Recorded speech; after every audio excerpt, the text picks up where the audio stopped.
information overload, the body can't handle it. The brain is saying it's too much, it's too much, it's too much. You need to stop. You need to chew on it. The same way we need to chew our food slowly. We need to then swallow it. We need to digest it before we're hungry again to eat another meal. We need to do the same thing with information that we are consuming in our life. And so if your mind races constantly, you don't need more stimulation, even good stimulation. You need fewer inputs, period.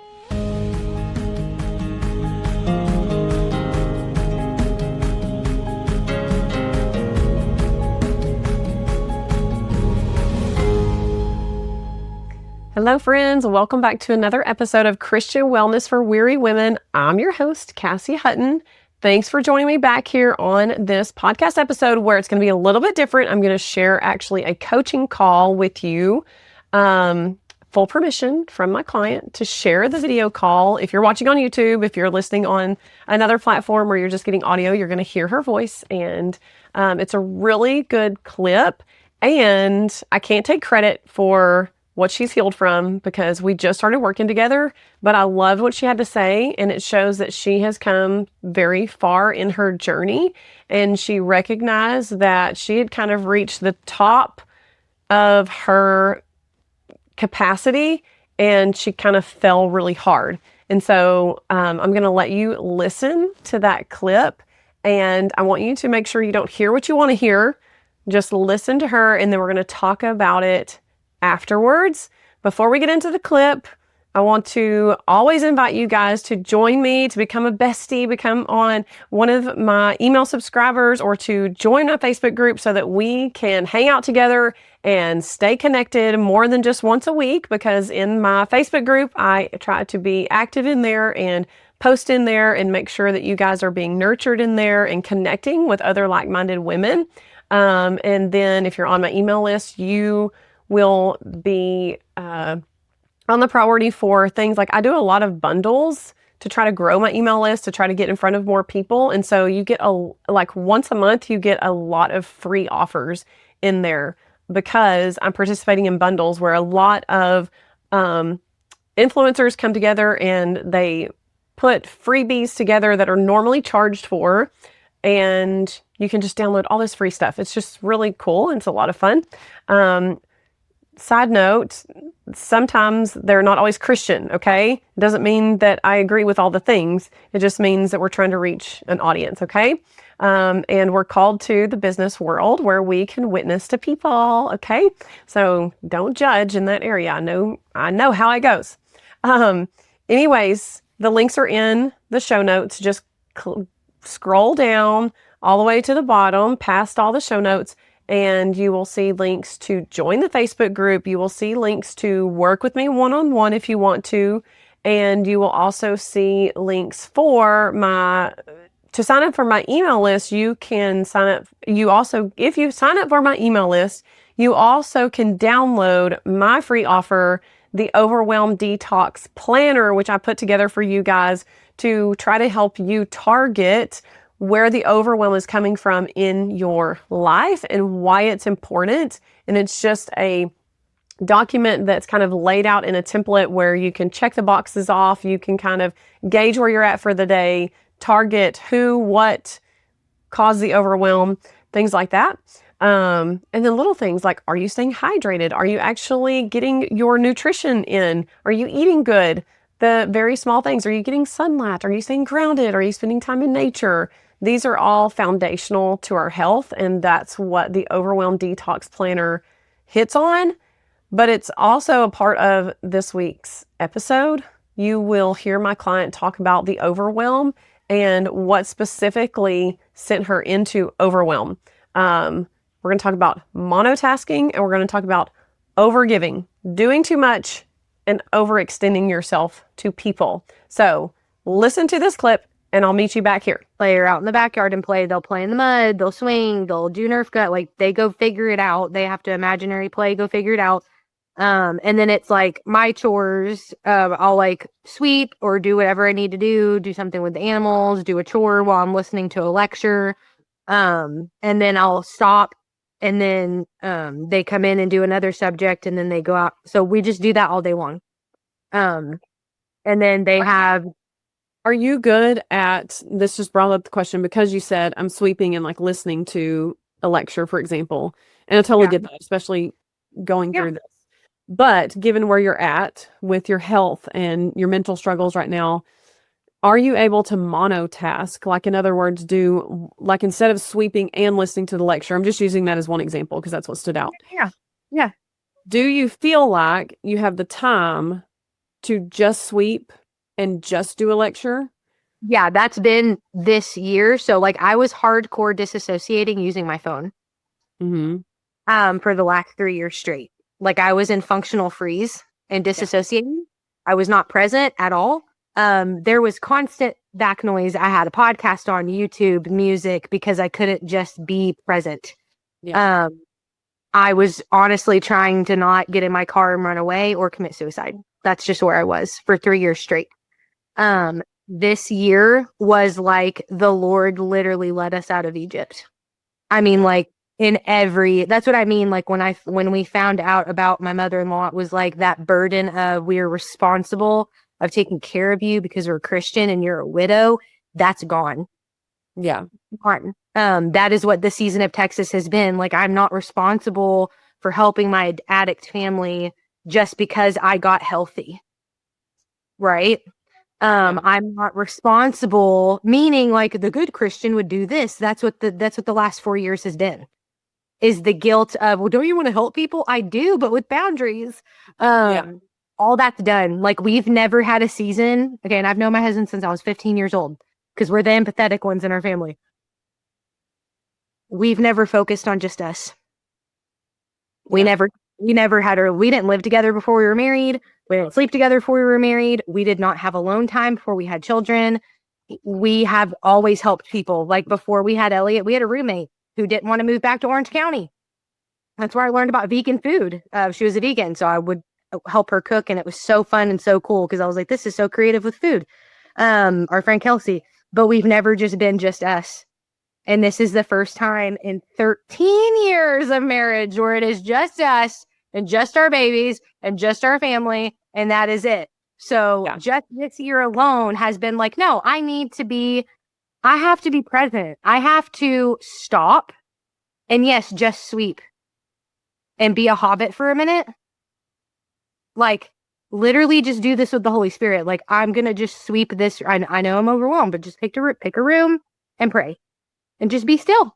Just be still, be present, be who you are, just be in the room, man. Don't do nothing. So this is the first year where I've done that. And just this month, because I was 16 weeks behind on school because I was trying to build that habit of I have to do things without stacking it. Because that is overwhelming me. I'm beyond overstimulated. I'm never quiet. My brain is crazy. And this has not served me. And I had like a mini mental breakdown. Like this is not sustainable at all. Yeah. The last You reach the breaking point, which is in a lot of overachievers and just kind of are bent towards whatever personality trait that we are. Because I feel like I can relate to what you're saying. I'm that person too that like pushes myself to the limit to where it's like it reaches such a peak that it's such a hard fall down. But once you begin to recognize it, and like you said, now you're like putting things into place and setting those parameters around it and waking up to it basically. And I've never been this intentional. Yeah. Like I thought I was intentional and I'm like, oh no, I'm trying way harder, like in all of the ways. Like yeah, it doesn't look like it, but it is. Yeah. And I can feel that burden that you said has been lifted from trying to feel like you have to help everyone. And then it's your responsibility. Like you said, the good Christian family is to help the widow. And I'm the oldest. That's what we do. And I was parentified. I had to parent my mom and dad. Yeah. You know? Like this is all, that's what I told my husband. I was like, your mother is 74 years old and we have been parenting her since your dad died because your dad did everything. We were 25 years old when he died. Let's stop. We've been parents for a decade now. Could you imagine putting that on Elliot Kurt? Like, just stop, Drew. Could you imagine putting that on our 25-year-old son if you passed away? No, Right. well, I'm not that kind of mom. No, you are not taking care of me like that. It is not your responsibility. No. And I got me. God's got me. How about that? God's got it. Okay. Did you hear what she had to say? Did you hear what you wanted to hear, or did you hear what she had to say? Let's break it down in what she mentioned in this clip. Two things. So first of all, the very first thing that she talked about was monotasking. So she said, and I caught it, and I wanted to point it out to her, just to ask her, because she is in a place that she is very overwhelmed, and you can hear it and you can see it on her, and she's fully admitting to it, that, her mind is racing. She's having a hard time slowing down. Her health has gotten very bad, and she recognizes that some things have to change. And so I mentioned to her what I call monotasking. And so if your central nervous system is regulated and you're doing really well and you can juggle multiple tasks all at once, don't do it, because it's going to send you into burnout. So stop it. But it's not such a big deal for you to do something that you don't think as multitasking, like reading a book and drinking a coffee. Okay? You're actually doing two things. And although that seems really simple and like, Cassie, come on, you're telling me I can't read a book and drink my coffee? Like, those two things I enjoy. No, I'm not saying that you can't do that, but I am saying that when the body is in this fight or flight and it's stuck in the fight or flight mode, or even already gone into freeze mode, and it's having a hard time regulating itself, you have a hard time stopping the racing thoughts, you have a hard time with brain fog, you have a hard time with cellular energy, you have a hard time getting through the day with enough energy, then it's going to be really important that you focus on one task at a time. And so, yes, I am saying if you try to fix a coffee and read a book at the same time, it's like a computer that has too much memory on it. There's too much input. You're trying to do too many things at once. And so you've tried to do too many things at once for too long. And so now the body is overwhelmed and it's overloaded, just like a computer that has too much in its memory bank. It's overloaded. And so too much input causes it to glitch out. That's what the central nervous system is doing. It's glitching out. It's too much input all day long, years on end. And so it's saying, okay, I am overloaded, and it comes to a point where it begins to scream at you. The body begins to scream at you. It gave you subtle hints along the way, but we are so out of tune and out of touch with our bodies that we don't listen to those things anymore. And so when the body begins to scream at you with racing thoughts, brain fog, you can't remember anything, you have low cellular energy, you are starting to have irregular cycles, you're starting to have a lot more PMS, things like that, then it's time to start paying attention, and it's time to stop doing so much. So monotasking, for example, in the video that we touched on, I told her, hey, do you think that you could maybe focus on not sweeping or mopping the floor and listening to a podcast? Because even though sweeping the floor seems like a mindless task, you're trying to keep yourself busy. You're trying to still stay too productive because you've been a type A personality all of your life, and that's all that you know to do. And so you're trying to be overproductive. So sitting down and taking notes while listening to that podcast doesn't quite feel as productive as, hey, I could actually clean the house and listen to the podcast at the same time. The body's had too much of that for too long, and it's time to stop those simple things that you feel are actually harmless. Okay? And so it's not laziness. Monotasking is not laziness. You heard her say she got way behind in a course that she's taking and some trainings that she's doing because she realized, yeah, I have to kind of stop doing so much. I have to lay a few things down and get real strategic in trying to pay attention to just one thing at a time. Because really, if you can just really pay attention to one thing at a time, you're going to get so much more out of it. You're going to retain the information better. That brain fog and stress levels are going to go down because the input information overload is a real thing, and a lot of people have it. Definitely guilty of it, because I love to learn, especially I dive deep into anything that I want to get my feet wet in.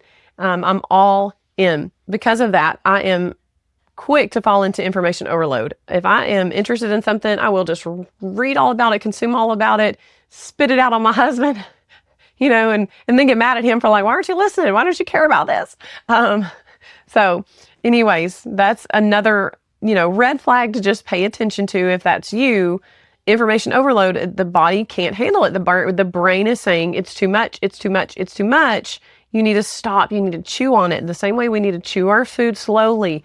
We need to then swallow it. We need to digest it before we're hungry again to eat another meal.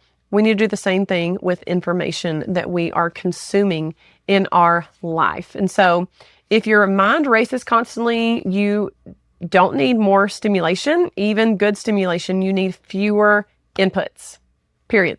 That's it. Fewer inputs. So the next point that she made, and I loved how she said it, but she said, in the name of being a good Christian, we were taking care of my mother-in-law, who is now widowed. And clearly you can tell from our conversation that she's not just a widow, she became an unhealthy person in their life. And then on top of that, they hadn't had any boundaries in all of their marriage. They had always lived with somebody. Someone had always lived with them. They hadn't taken time to really nurture their marriage and have quiet time together, and to only be them and their kids once their kids were born. And so they've overextended themselves.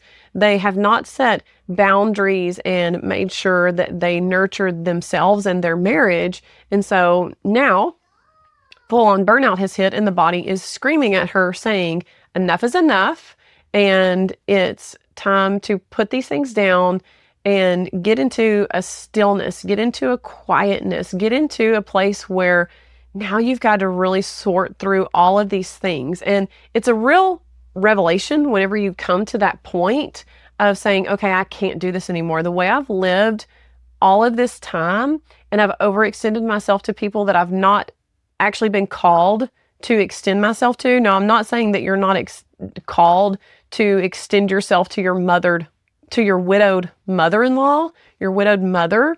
But when the relationship becomes unhealthy, that's a whole nother thing. James 1:27 does say, I have it opened here so that we can read it. It says, pure and lasting religion in the sight of God, our Father, means that we must care for orphans and widows in their troubles and refuse to let the world corrupt us. And so when I read that verse before I came on here, I thought to myself two things. First of all, it says in their troubles. So in their troubles, there's a time for grieving. Be there for them when they're grieving and they've lost their spouse. There's a time to be there for them if there really are truly financial hardships. There are, and then grief may come and go, but there has to be a time where it's like, okay, grief lasts long. We can't put a time limit on grief. Everyone is different. But at some point, there comes a time where there has to be a separation from that. And there has to be a healing point, and we have to move on. And I'm not trying, I don't want to be like, unsympathetic towards that, but it can't just last for years and years on end, because those who are trying to give out and be the good Christian in the name of the Bible verse, and, I don't want to displease God by not taking, because God's heart is so for the orphans and the widows, but his heart is also for you to be healthy and happy, and for you to, the number one priority that God sees is a family, the core value of family. That's why we have Father, Son, Holy Spirit. It's the family that matters. So my second thought on this verse, whenever I was reading it, is we don't have to take it so literal. Widows and orphans are the most vulnerable. They're the least of us. They don't have as many opportunities. They don't have the resources, right? Especially orphans, but especially widows, especially in the Bible that we're reading now, because a lot of women work nowadays, and so they can support themselves financially. But he specifically is talking about widows and orphans at this time, where women didn't necessarily support themselves. They really relied on the man. Hello, I rely on my man to take care of me. So if I ever become a widow, thank God we have things in place now that financially can come behind us and take care of us. But there wasn't anything like insurance. There wasn't necessarily, hopefully they had savings or something like that. But looking at this in a different light, if we just see this as Paul saying, or James saying, sorry, that take care of the most vulnerable. Take out widows and orphans and just replace it with those who are the most vulnerable, the ones that are most exposed because they don't have a covering, the ones that are, the least of us.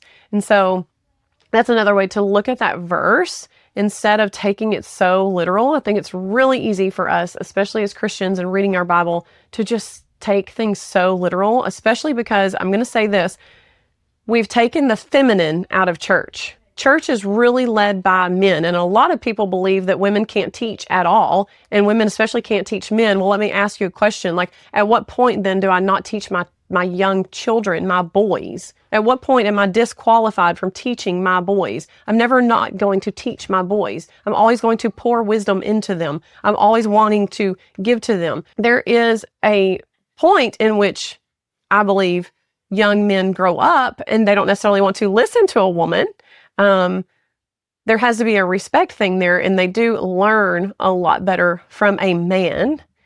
But there's no point in my life that I'm going to say, I'm not going to teach my boys anymore. So that's just a tangent. That's a little extra bonus for you today. Anyways, moving on to what she was talking about, though. She was talking about overgiving and overextending herself. And so overgiving is not Christ-like when it begins to destroy your body. But the problem is that we're overgiving way too soon, and we don't even realize that it's destroying our body. We don't realize that because when we're young and we have, it's not so much that we're young, it's that we have plenty of resources available to us. So it's not this lie of like, you're just getting old and that's just what happens. No, it's because we've spent all of our resources, just like the bank account, right?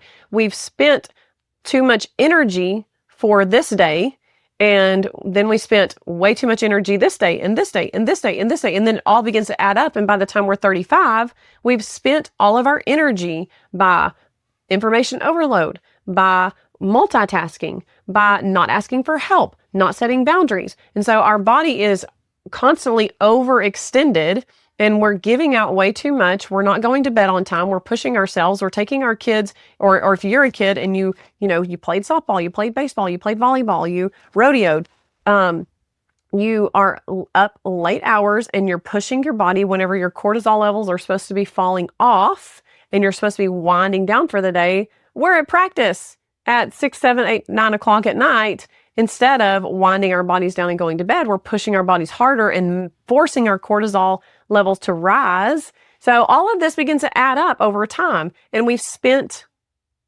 our reserves, right? We spent our savings account. That was our savings account. We should have been spending out of our checking account, but we had to dip into our savings constantly because we were always overextending ourselves as young children. And then all of a sudden, burnout hits at 35. We have no energy left at 35 years old. We have, we're infertile I'm working with a 23-year-old right now that, and I was talking to one the other day that I actually taught her whenever I was a school teacher.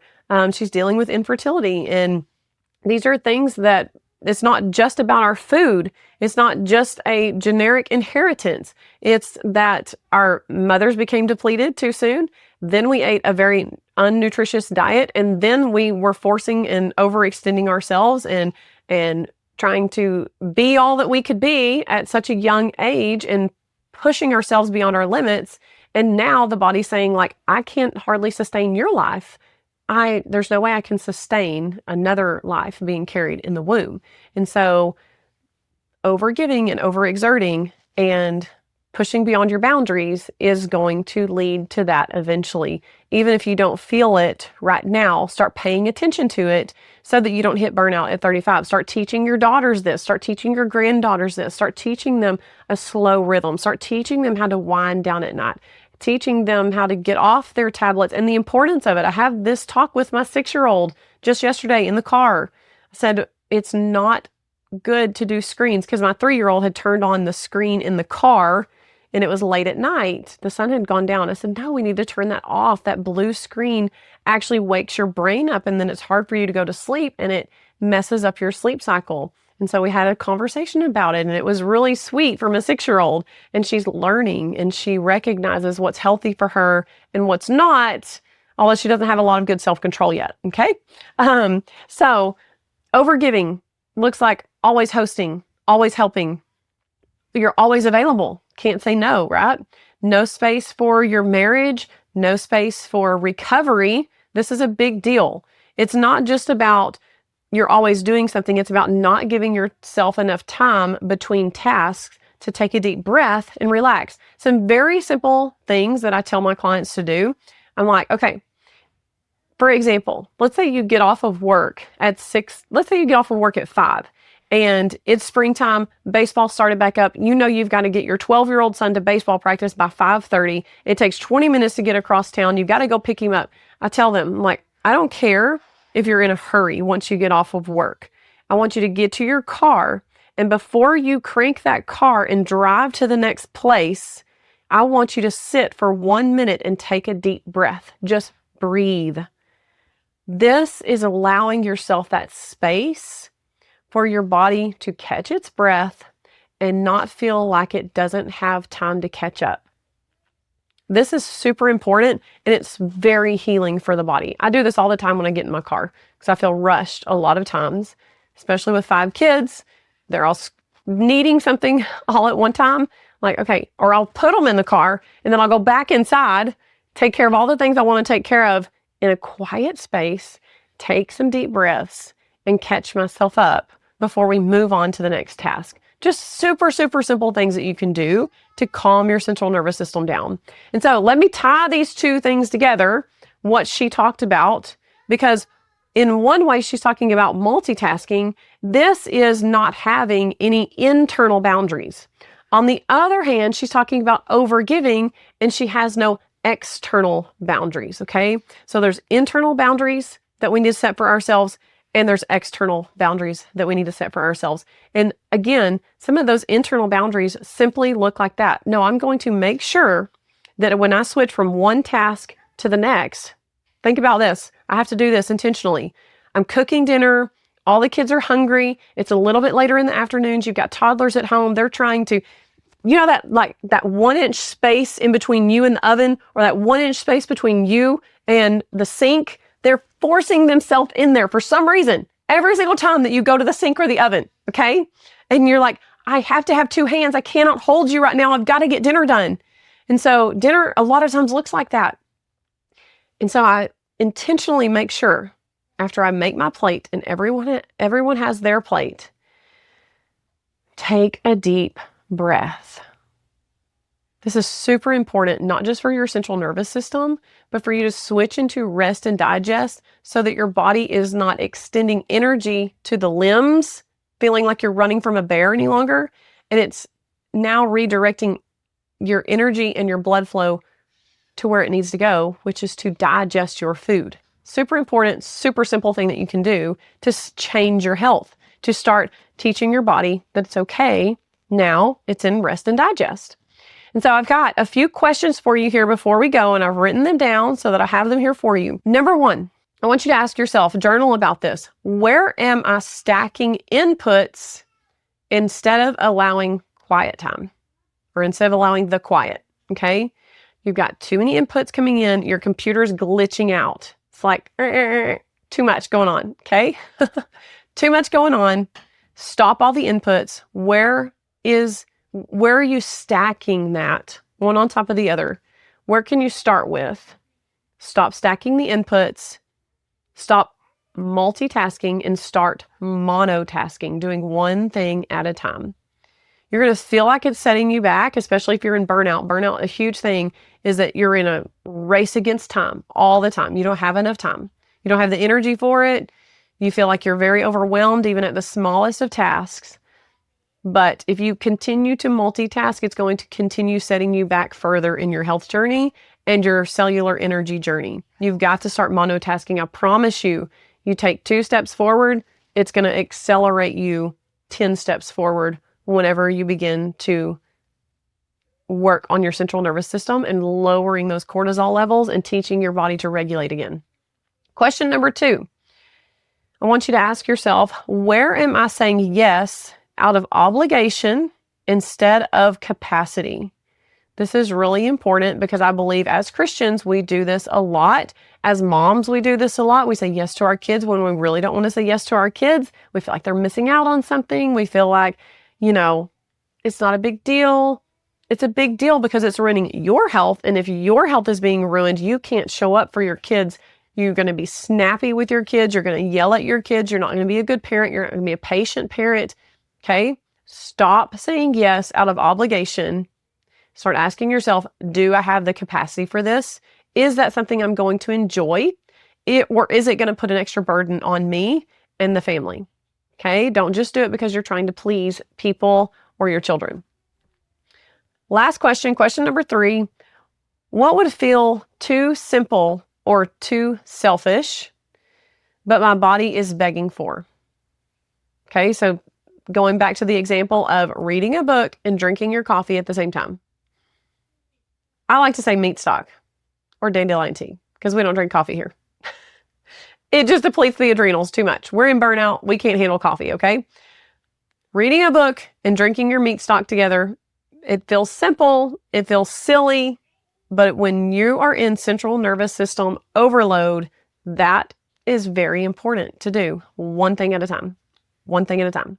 So those are your 3 questions. I want you to journal on them. I want you to think on them, and I want you to implement them this week, and join me back here next week for another podcast episode. Love you guys. Thanks for joining me. Join my email list, jump into the Facebook group, and I'll see you back here next week.